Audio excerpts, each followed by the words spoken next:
Tahasang inakusahan ng kampo ng nasibak na NBI Director Magtanggol Gatdula ng sabwatan sina Justice Secretary De Lima at NBI Deputy Director Reynaldo Esmeralda sa nangyari di manong ambush me kay Esmeralda. Mariin namang pinabulaanan nito ni Secretary De Lima. May report si John Consulta. Hiniling ng kampo ni dating NBI Director Magtanggol Gatdula sa Manila RTC Branch 24 na payagan silang mabusisi at makuna ng litrato ang sasakyan ni NBI Deputy Director for Technical Operations Reynaldo Esmeralda. Nais din nilang makuha ang medical records at forensic examinations sa mga ebidensyang nakalap sa lugar na pinangyarihan ng anilay ambush me noong February 21. Yung ambush me will be the basis for his eventual arrest. At habang hinuhuli siya, attempting to fight ang mangyayaring senaryo. We want to avoid that, kaya nga we went to court.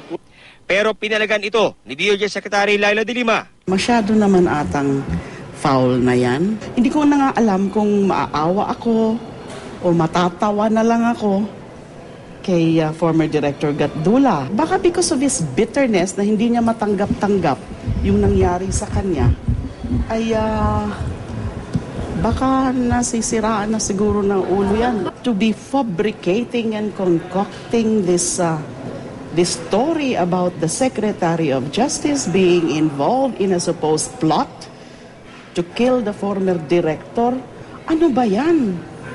Mukhang walang karespeto ang mga yan Kanina, formal nang hiniling ni Gatdula na bigyan sila ng korte ng interim relief o proteksyon sa ilalim ng writ of amparo. Iniharap nila sa husgado ang dalawang testigo na kinausap daw ng ilang armadong lalaki na nagpakilalang NBI at hinahanap si Gatdula. Pakilala po sila NBI. Kinabahan lang po ako nung narinig ko po yung tao po sa likod. Yung tao po sa likod na sinabi na, nandiyan naman pala yung kaya natin kailangan yan. A threat, Your Honor, please, is enough to justify a writ of amparo. And the petitioner did not be an actual victim, Your Honor, please. If that were the case, then we'll have to wait for people to die or people to be maimed or tortured before a petition for the issuance of a writ of amparo can be filed. Mariin namang tinutulan ni Assistant Solicitor General Amparo Tan ang hiling ni Gatdula. Nais lang daw kasing umiwas ni Gatdula na harapin ang kasong kidnapping at illegal detention na isinampa laban sa kanya.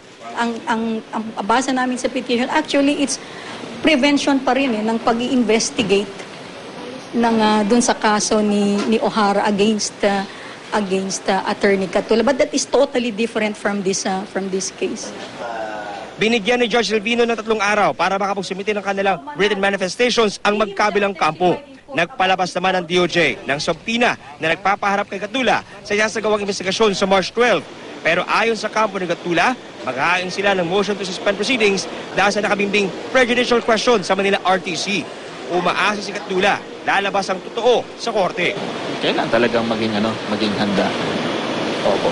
So korte na lang yung pupuntahan natin. Sa panayam naman ng JB News, napayak ang asawa ni Gatdula dahil sa pangamba sa kanilang kaligtasan. Asawa ko yan.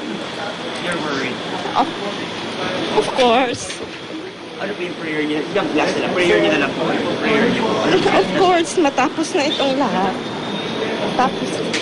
Sinusubukan naman namin kunin ang panig ni Esmeralda pero di pa rin siya sumasagot sa aming mga text at tawag. John Consulta, GMA News.